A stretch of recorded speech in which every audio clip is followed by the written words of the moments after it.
So we're in Jeremiah. Jeremiah 7 is where we left off. Jeremiah is called as a prophet, not only to Israel, he's actually called a prophet to Israel, to the nations, because he does announce the judgment of other nations as well. And he is told, if Jeremiah, remember, it's a long book and it's kind of a complicated book and the order can be a little confusing sometimes. But if you can remember Jeremiah 1:10, his job is to announce that stuff is going to be plucked up, torn down, and removed. And then his words are going to be used to build up, to plant, to restore. Okay, so that's the central idea, is that God has to judge. God is going to judge.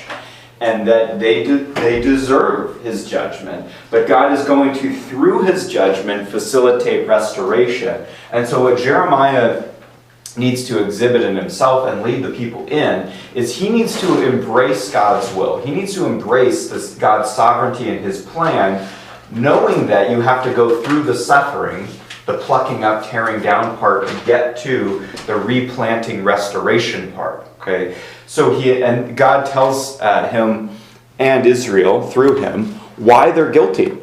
He says, look, you've abandoned me, the fountain of the living water, for these broken cisterns that don't hold any water. You go after these false gods foolishly and saying, to a tree you created me, and a rock, you're my father, and you brought me forth. And then they say, then you want to turn back to God when your sin gets you into trouble and your idols can't save you. And you turn to God and say, well, now save us from our consequences of our sin. And God, so he lays out that judgment and says in chapter 3, look, if we were married, Israel, the way you're acting deserves a divorce. You're like a woman who goes and cheats on her husband and then marries another man and then tries to come back to her original husband, which the law does not allow that. And so God is saying this is the seriousness of your sin. And he says that the core of this is not just that you're sinning right in front of me, or that you're worshiping in the temple and sinning outside the temple and have idols in the temple. We know all that's the case. But he says actually the deeper problem is what? In Jeremiah 4:4. And it's what the problem always is, actually, regarding sin and their attitude toward God. The problem's not just outside of them. The problem is what? In their hearts. Yeah, they have. He calls them to circumcise their hearts in Jeremiah 4, which is adopting the language of Moses from Deuteronomy 10. He says, look, this has always been your problem, Israel. You need to repent, change your heart, change your attitude relative to God. But there's also a tension there where it implies that you can't really do this for yourself. You know, we feel like we're all free in sin, but sin entraps us and we have a sin nature, right? So it's not just God is asking them something in a sense that they cannot do by themselves. They are very desperate in their sin. And so there's a problem there. But Moses talked about in Deuteronomy 30 verse 6, in the latter days, God would act in a new way to do something that the law could not do, and that is he would circumcise the heart. And so Jeremiah is going to elaborate on that later on in Jeremiah 31 and what that is going to entail and look like. And so he continues to preach their judgment, and he announces, by the way, we need to understand one thing about some geography here. A lot of times Jeremiah and other prophets, Isaiah, Zechariah, will talk about the enemy from the north. Who is that? It's a nation we talk about a lot, but we just need to understand when we read those things who is being spoken about. Who's the enemy from the north that's going to be the main instrument of God's judgment during this time? Yep. Babylon. Yep, Babylon is northward to them. So when they talk about beware the enemy from the north, and Zechariah is going to say you're being worldly because you're fleeing to the north. You're trying to go and hang out with the enemies of God and adopt their practices. So he warns them about that in Jeremiah 6. Now he's going to preach a very unpopular sermon, his temple sermon, in Jeremiah 7, where we left off talking about this a little bit yesterday. Okay, so Jeremiah, remember, is going to correct a belief that they have that that is wrong, but it makes some sense. It's just wrong-headed. It doesn't draw the right conclusion. What is their belief that they have relative to the temple? They believe that as long as they have the temple, what? Yeah, Abigail? There's going to be no judgment. Yep. As long as they have the temple with them, they're safe from judgment. Doesn't matter how bad it gets, how bad their sin, rebellion, disobedience gets. At least you're in, you know how it's kind of like in tag where you touch safe, right? That's how they view the temple. God surely will not judge Zion, where David's throne, palace is. He will not judge the Davidic line. He will not judge his own temple. Therefore, the temple, even though we're disobeying God, committing sin, crime, inside and outside of the temple, and then coming before God like everything's fine in worship, without any repentance, they think we've touched safe. No judgment can get us here. And Jeremiah is going to go and correct them and say, no, that's dumb. Like, how could you even think that that's the case? And so they're treating the temple like a good luck charm. What is an event earlier in Old Testament Survey 1, last semester? What was an object they treated as a good luck charm that represented God, but they thought, as long as we have this, it doesn't matter. We'll have victory. We can use it to manipulate God. Yeah. The tabernacle? The tabernacle, the Ark of the Covenant, yes. They thought, you remember Eli's sons thought they could just bring in the Ark and they'd have victory, and God has the Philistines beat them and take the Ark away.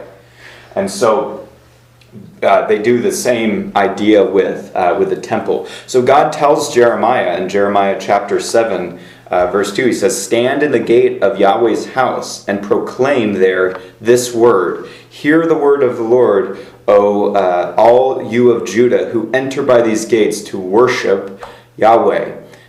And he tells them, amend your ways, change. But listen to 7:3. He says, "Thus says Yahweh of hosts, the God of Israel, amend your ways and your deeds, and I will let you dwell in this place."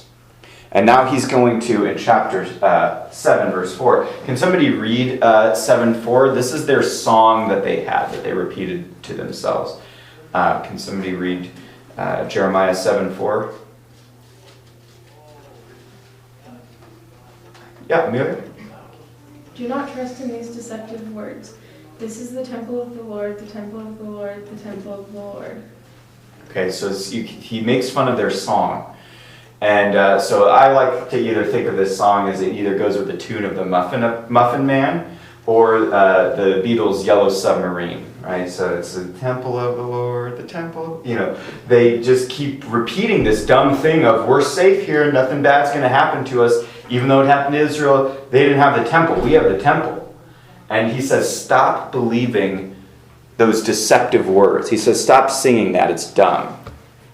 And he says, you think this temple is going to protect you? He says in 7:8, he goes on and says, look, if you change, if you repent, then yeah, sure, God will respond to that. But he says in 7:8, he says, behold, you are trusting in deceptive words to no avail. Will you steal, murder, and commit adultery, and swear falsely, and offer sacrifices to Baal, and walk after other gods whom you have not known? Then come here and stand before me in this house which is called by my name, and say, we are delivered, that you may do all these abominations?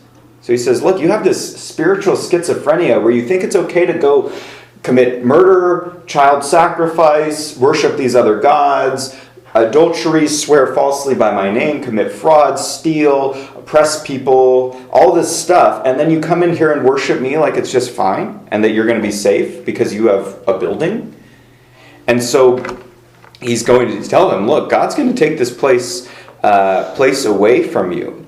Okay, so he says, has this house which is called, we're going to look at Jeremiah 7:11 in a second. But I want us to notice, remember I said that in reading Jeremiah, I picked up on a lot of connections overlap between the words of Jeremiah and attitudes and Jesus. Why do they think, well, Jesus might be Jeremiah? Well, that was wrong, but there is something to the fact that they are similar. Can somebody read Matthew 21:13? Matthew 21:13. Because remember, Jesus goes into the temple. And, Bryn, can you go ahead and read that? And he said to them, "It is written, my house shall be called a house of prayer, but you are making it a robber's den."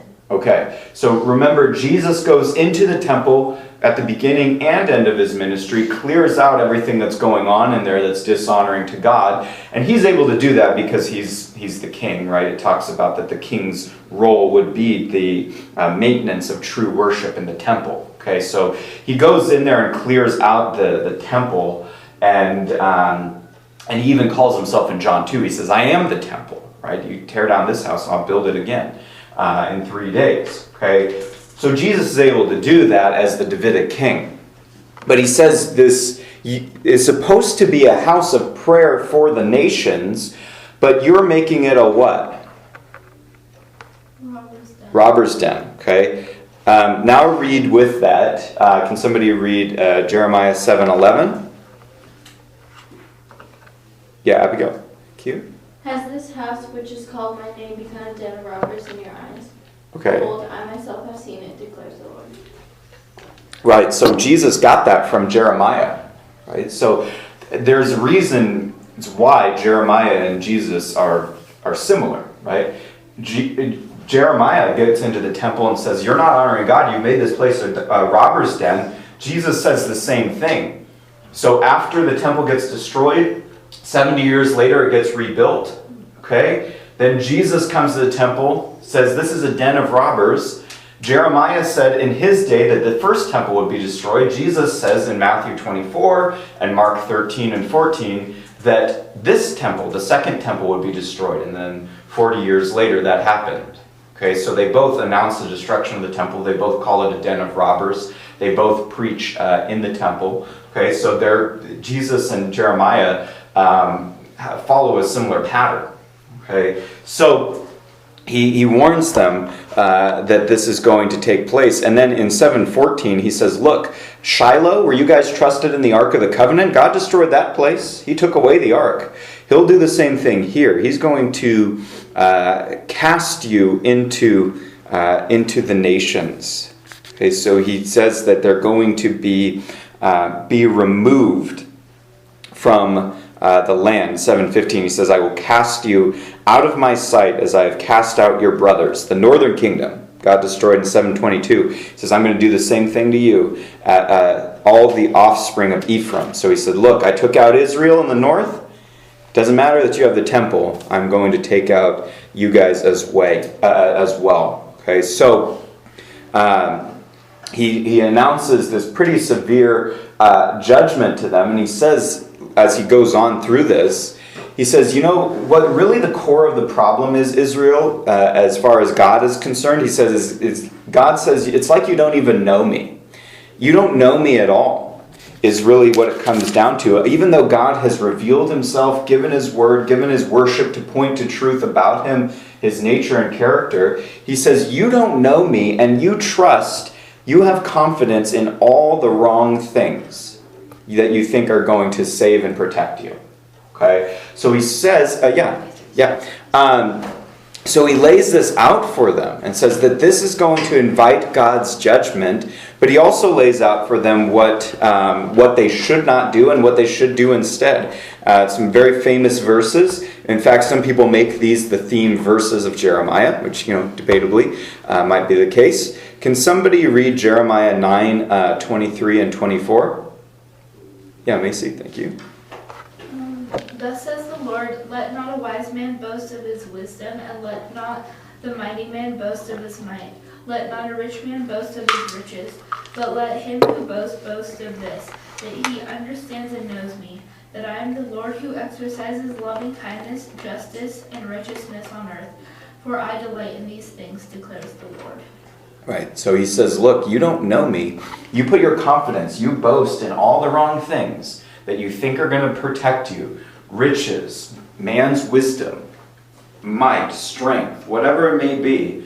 He says, but you should actually put your boast, your confidence, your trust in the fact that you know and understand me, that you know who I am, you know my nature, my character, that I delight in loving kindness and truth. And God even says that he delights when his people know him, right? Not think things about him that aren't true, but actually know him as he's revealed himself to be.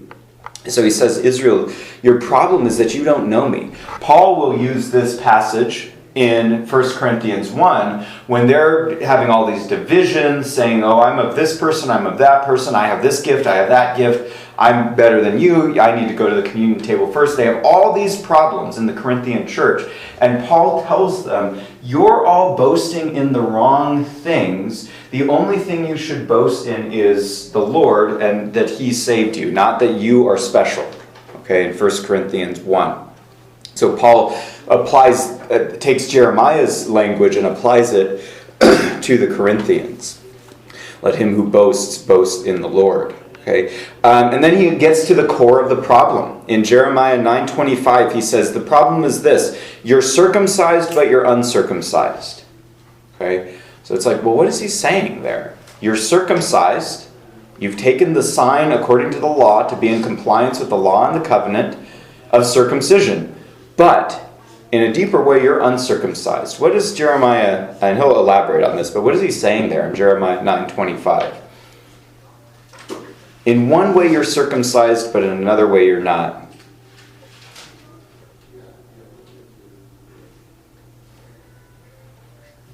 Let me put it this way. The men are circumcised in body, but they're not, there we go. Circumcised in heart. Circumcised in heart. So it's like, you have the outward compliance of the law, but your inside does not. Okay? And that's going to be a big thing. Look forward to Jeremiah 31, where he says, you're circumcised yet uncircumcised. God says the nations, they're not circumcised. They don't have the law of God. And they're not circumcised on the inside. And then he says to Israel in 9:26, he says, and all the house of Israel are uncircumcised in heart. So he says the problem, Israel, is that you don't know me. And again, repeats, the core issue is you have an uncircumcised heart.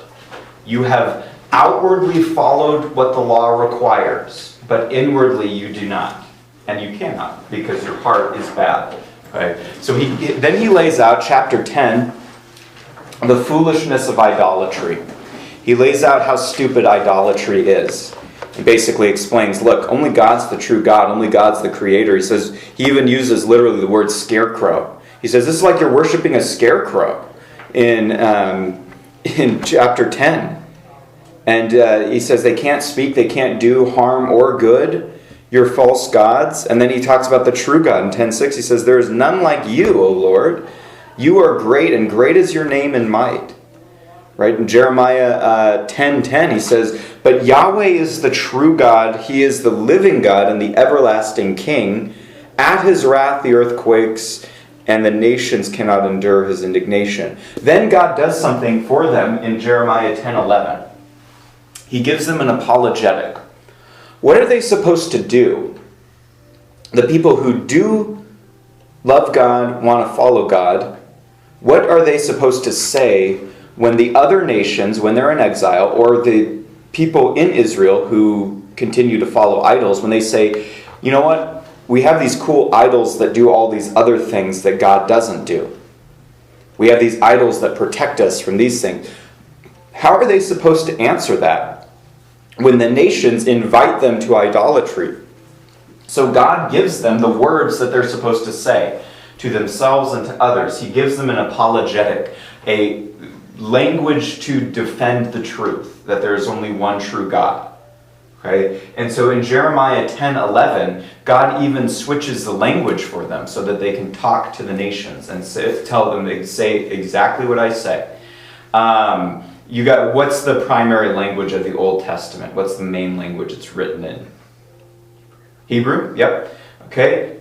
There is a sister language of Hebrew that was more common with the nations, that if you were talking to Jews, you would talk with them in Hebrew, but then you would talk with with pagan nations and what? Yeah, go? Aramaic, yeah. And so a lot of times there are key places in the Old Testament where the Old Testament will switch to Aramaic. Daniel's a very important one because the first half is in Hebrew. The second half is in Aramaic because it faces outward to the nations. Same with the book of like Ezra uses some Aramaic because it's taking court documents and things like that.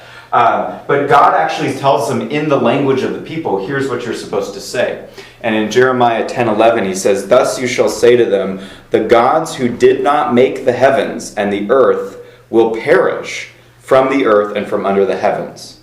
And so he says, look, think about it like this, say it like this, that the gods who are not the transcendent creator, like only God is, they'll die just like the people die. They fade away because they don't exist.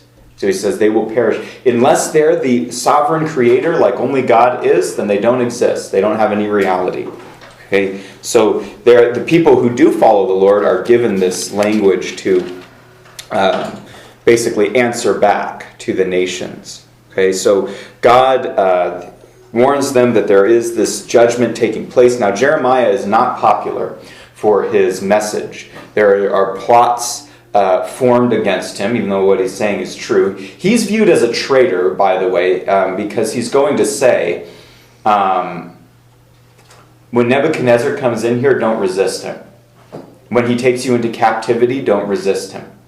He says, you're like Daniel, not to worship other gods, but do not resist the Babylonians. You're going to live there. It's time to accept that.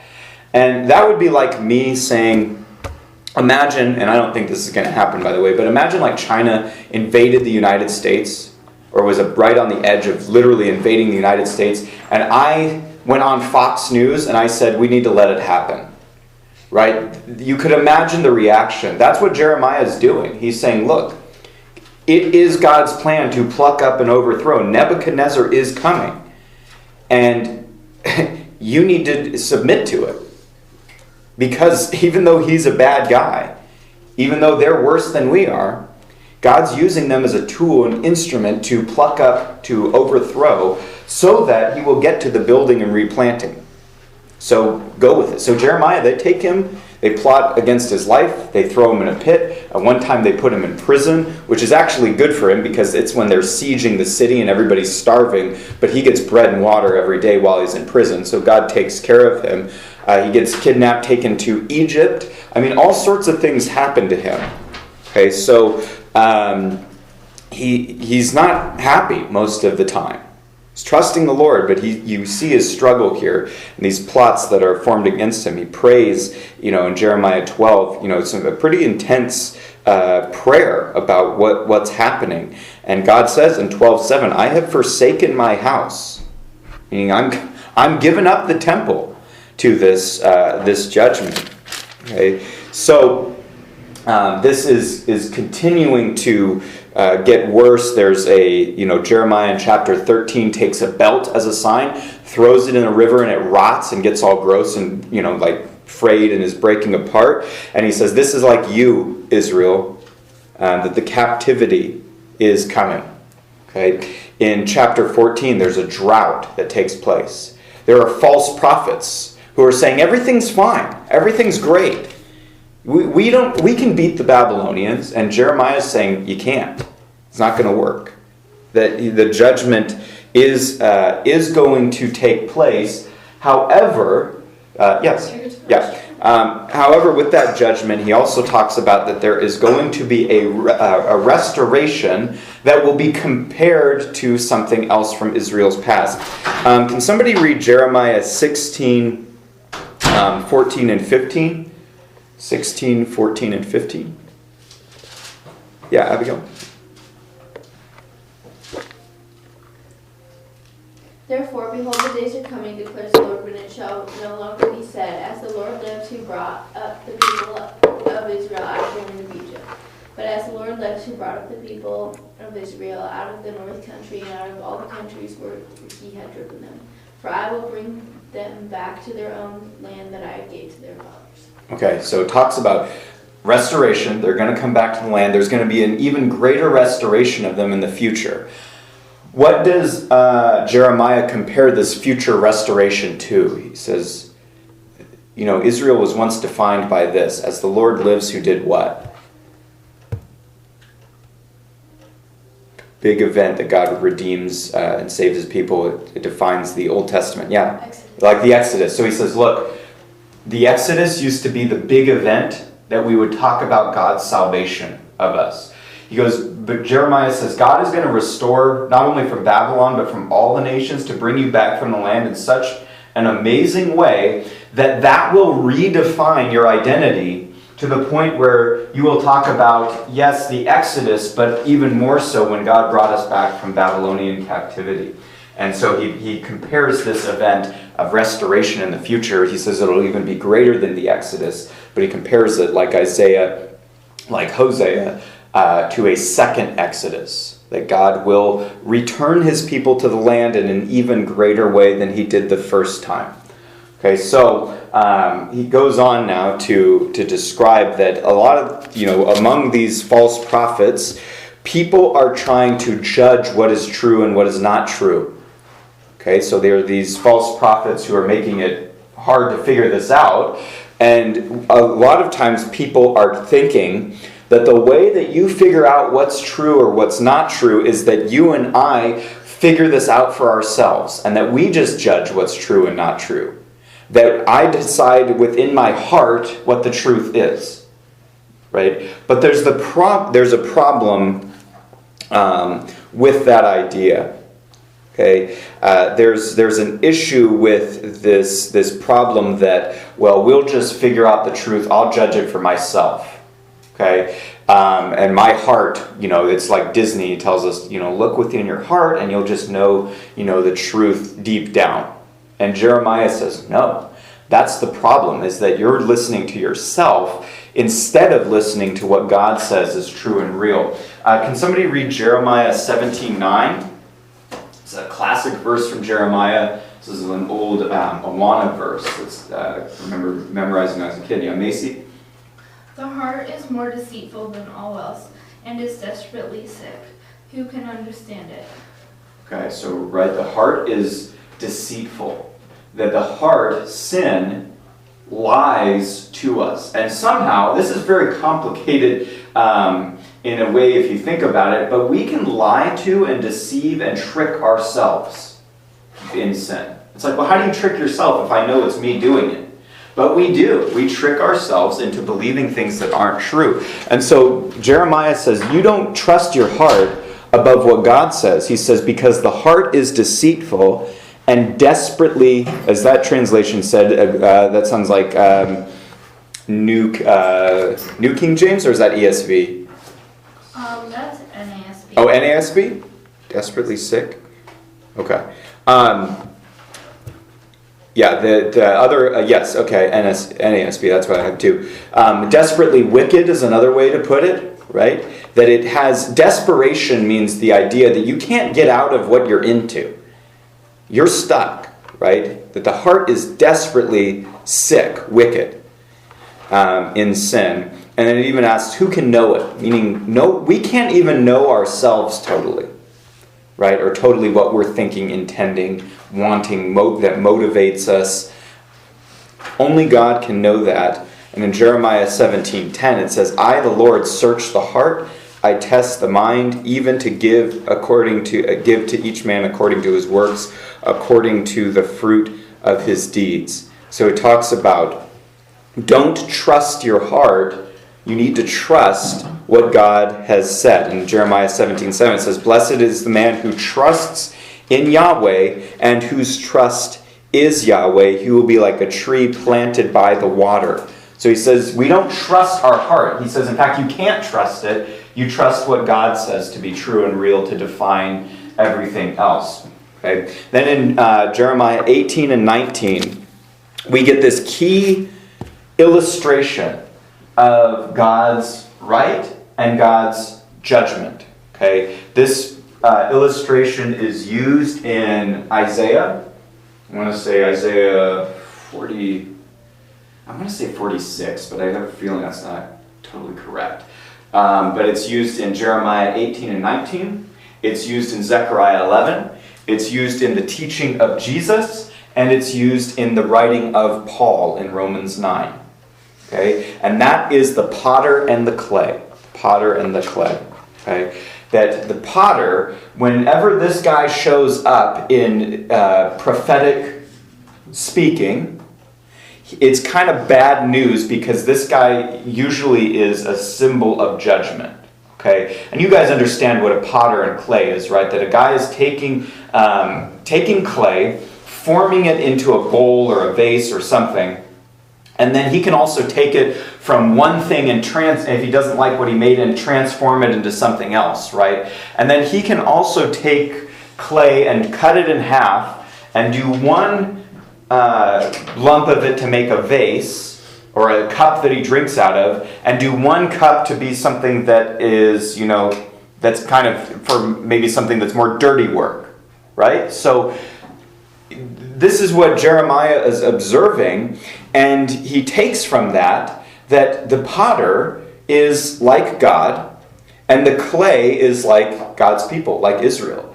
That just like the potter has the right over the Play-Doh to make it into whatever he wants, to reshape it, and even to break the pot. So you could imagine if Jeremiah is talking about the potter and the clay, and Isaiah's already said that God is the maker and you're the clay, and that you don't get to tell the potter what to do. In Jeremiah 19, the pot gets broken. The potter breaks the pot, and then the potter makes a new pot. And so you could imagine for Israel, if they're told you're the pot and it gets broken, they're like, uh-oh, this is bad. And the potter and the clay represents God's right to judge his people in exile. Because they might say it's not fair that God gets to judge us, and God says, I'm your maker. I can do with you whatever I want. And if you're in a way that's not pleasing to me, I can break you and reform you and recreate you into what I want you to be. And so he says, I have a right, just like you and I don't listen to Plato, that talks to, hopefully Plato doesn't talk to you. But if it did, if your Plato was telling you, no, you can't make me like this. You and I don't listen to Plato, right? It doesn't, we shape it into whatever we want, right? And if we don't like it, we change it into something else, right? So it says if the potter can do that with the clay, then how much more can God do that with his creation and his own people? So when the potter shows up in the Old Testament and the New Testament, a lot of times it's a symbol of judgment. Okay, so he's kind of like the grim reaper. So just keep that in mind for Zechariah 11, because the potter will show up again. Okay, as an example for Israel's coming judgment, because they will reject the Messiah. Paul uses this illustration in Romans 9 to talk about God's freedom and sovereignty and salvation. He says, look, you may say it's not fair that God saves in the way that he does, but God has the right to make whatever he wants out of his creation, to be gracious to save, but also to be righteous to judge. And so it's up to God's freedom within his character to do those things. And so this is showing Israel, you're about to be broken, and God has the right to do it. Okay. Now, there's persecution that takes place against Jeremiah, but he's protected. Jeremiah gives a message to Zedekiah, who is kind of a bad king governor. He's not a great guy. And then we get more warning that Jerusalem is coming down, that the nations are going to, they're going to be thrown into the nations, that Babylon is coming. And this is a problem here again for failure of Israel's leadership. Okay, you guys see this theme come up a lot, right? Isaiah talked about this, Ezekiel talked about this, Jeremiah talks about this, the minor prophets, that the people sin, individuals sin, and they're held accountable, but there are failures of mediators, there are failures of leadership. The prophets prophesy falsely, the priests facilitate false worship, the kings engage with the nations, and they facilitate false worship as well, and they lead the people in idolatry and sin, and they dishonor God's temple and God's house, right? So there's all these problems, and because of this, God's going to cut off the leadership. So there's no mediation in that way that God has set up, but also it's going to collapse. The whole system is going to come down. And in fact, there's a king named Jeconiah, whose nickname is Coniah. He is so bad that God puts a curse on him and his entire family. Okay? And he's going to be the one that is toward the end as they're going into Babylonian captivity. And God says to Jeconiah that no one from his family will ever sit on the throne of David again. Okay, so which is going to create kind of an interesting problem. Okay, but he says to Jeconiah, he goes, even though you're like the signet ring on my hand that represents my king, my kingdom, I'm taking off this ring and I'm throwing it away. Okay, so this is the problem that it creates. Now, the Jeconiah curse means that nobody in this family line will ever sit on the throne again. Nobody born to this family line will be on the throne. Okay? Here's the interesting problem that it creates. In Matthew 1, we have the legal line of Joseph from Abraham to David on down to Jesus. Okay? And Jeconiah is in this family line. So if Jesus is actually a physical son of Joseph, then there's a problem because he'd be under this curse on Jeconiah. Okay? How does God avoid in Matthew 1? How does he avoid Jesus being under the Jeconiah curse, not of the legal line of Joseph, but not physically from Joseph? Joseph's not physically his father. How does God avoid that?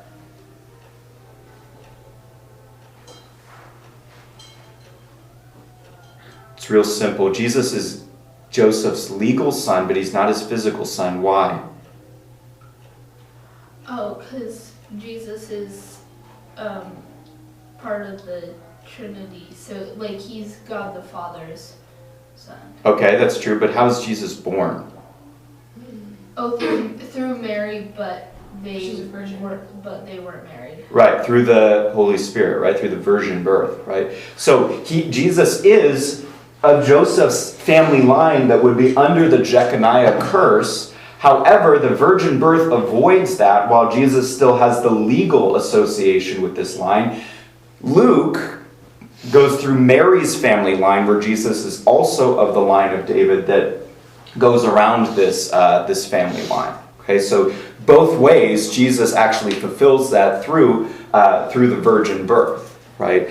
By the way, Israel is going to be in the land for 70 years and then they're going to come back and they're going to rebuild the temple. But do they have a king again when they come back? They're going to rebuild the temple, but 50-50 shot on this. Do they have a king again?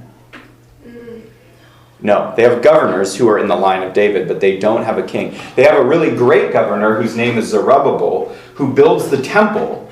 And he's a sample that God has David's line still in his hand. And he even calls Zerubbabel my signet ring that I put back on. But there is no king until Messiah comes. Okay, so that's important to remember and realize that their leadership has failed beyond repair to the point where basically God has to act in Messiah himself. So there is no more king until Messiah comes, and then he came and largely his people rejected him. Okay, so when he comes again, they will recognize him, but for now they have not turned to Christ as their king. Okay, so in Jeremiah 23, it says, God blames the leadership here. He says, woe to the shepherds who are destroying and scattering the sheep of my pasture. He says the leadership are bad shepherds. Okay. Now in 23:3 he says, then I myself will gather the remnant of my flock out of all the countries where I have driven them and bring them back to their pasture, and they will be fruitful and multiply. So God says all the shepherds have failed, therefore God will be what? Or act as what? Yeah, Brent? They're shepherd. So we've seen this lots of places. Isaiah, Micah, Ezekiel, that God will act as shepherd. He will be the good shepherd for his people himself when every other mediator has failed. But we've seen that the way that God does this is through who? How does God act as their shepherd? He will send who? What's the pattern we've seen? We've seen God says, all the shepherds fail, I'm going to come myself. But then he follows that up and says, how I will come myself is by sending you who? The Messiah, his son, Jesus, right? So he says, so now can somebody read Jeremiah 23, 5 and 6? Key verse here of hope in the midst of the judgment. Abigail. Behold, the days are coming, declares the Lord, when I will raise up for David a righteous branch, and he shall reign as king and deal wisely, and shall execute justice and righteousness in the land. In his days Judah will be saved, and Israel will dwell securely. And this is the name by which he will be called. The Lord is our righteousness. Okay, so thank you. God says, as your shepherd, to actually come as your shepherd, I will send the branch, the righteous branch, who will be a son of David, rule over David's throne. He will save Judah. He will save Israel. Okay. He will come and be the shepherd. Now we have again a nickname of Messiah, the branch. In Matthew 2:23, remember Isaiah talks about he was like a root out of parched ground. He was like a branch. Isaiah 4 says that God will send the holy branch to make you holy. Okay, now here again he calls Messiah the righteous branch. Okay, the word for branch in Hebrew is netzer. Okay, so in Matthew 2:23 says Jesus is going to live mainly in Nazareth, which is named Branch Town, basically. And he's going to say that he, putting together these scriptures, will be the branch. Right? So Matthew doesn't quote an exact verse in Matthew 2:23, but he says the prophets, plural, say that he will be a Nazarene, a branch man. He will be the man who is the righteous branch. And then he says he's going to save, he's going to judge, he's going to rule, and this is his name that he's going to be called. He's going to be called Yahweh our righteousness. Okay? So basically, not only is he going to judge, but he's going to bring saving righteousness, like Isaiah 53 talks about. By his knowledge, he will justify the many, right? He will declare them to be righteous before God. But this is even more significant. It's calling the Messiah. There are two ways that we can take this verse, but they really amount to the same thing. And I've seen it both ways by people who are Bible believers here. One way is to say that he will be called Yahweh is our righteousness. Okay, meaning his name reflects that God himself is our righteousness. The other way to say it that's more direct is he himself will be called Yahweh our righteousness.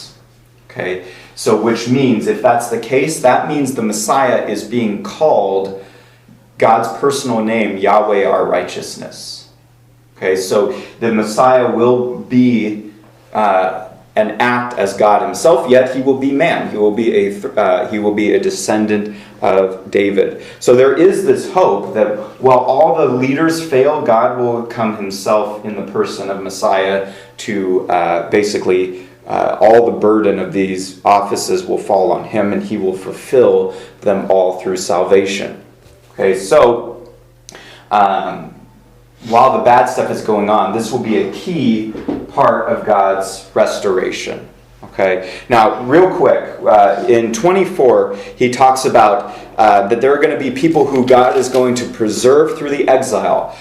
Jeremiah gives a parable about a basket with figs in it. You guys know figs, the fruit. And he says there are some good ones and there's some bad ones. Okay, mainly bad ones, but there's a few select good ones. And he says, look, the people who are the good figs, I'm going to protect you through the exile. You need to trust me. Okay. Then in 25, Jeremiah indicates, he narrows down what God's judgment is going to look like and how long it is going to last. Real quick as we finish here, can somebody read Jeremiah 25, 11 and 12?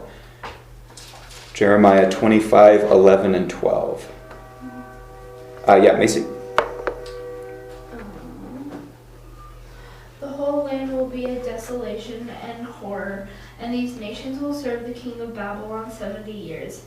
Then it will be when 70 years are completed, I will punish the king of Babylon and that nation, declares the Lord, for their iniquity in the land of the Chaldeans, and I will make it an everlasting desolation. Okay, right. So he says, look, Israel, you're going to captivity. I'm judging you, but I'm also going to judge Babylon. How long is their captivity in Babylon going to last? 70 years. So there's a time limit put on it. Jeremiah says Nebuchadnezzar coming, he's going to be successful, he's going to take you into captivity, but the duration of his kingdom is only going to last 70 years. Daniel sees this take place. In Daniel 9, Daniel says, wait a second, we're getting close to the end of the 70 years. I need to start praying for the restoration that God will fulfill all his promises and bring us back. But God reveals to Daniel, my ultimate plan is not done yet. Yes, you're going to go back into the land, but there needs to be a longer time schedule for me to send Messiah and for him to basically complete the work I have in mind. Okay, so 70 years, Jeremiah, this prophecy came true. He's told them, you're going to go into Babylon, it's going to last 70 years. And that's what took place. After the Babylonian Empire, Nebuchadnezzar is very successful. He dies, it gets passed on to someone else who's a descendant, and then the Persians come in and take over with Cyrus. And the Babylonian Empire is wiped off the map. Okay, which Isaiah said would happen, Jeremiah said would happen, and Jeremiah gives us the how long it will take place, which is the 70 years. Okay, we need to end that.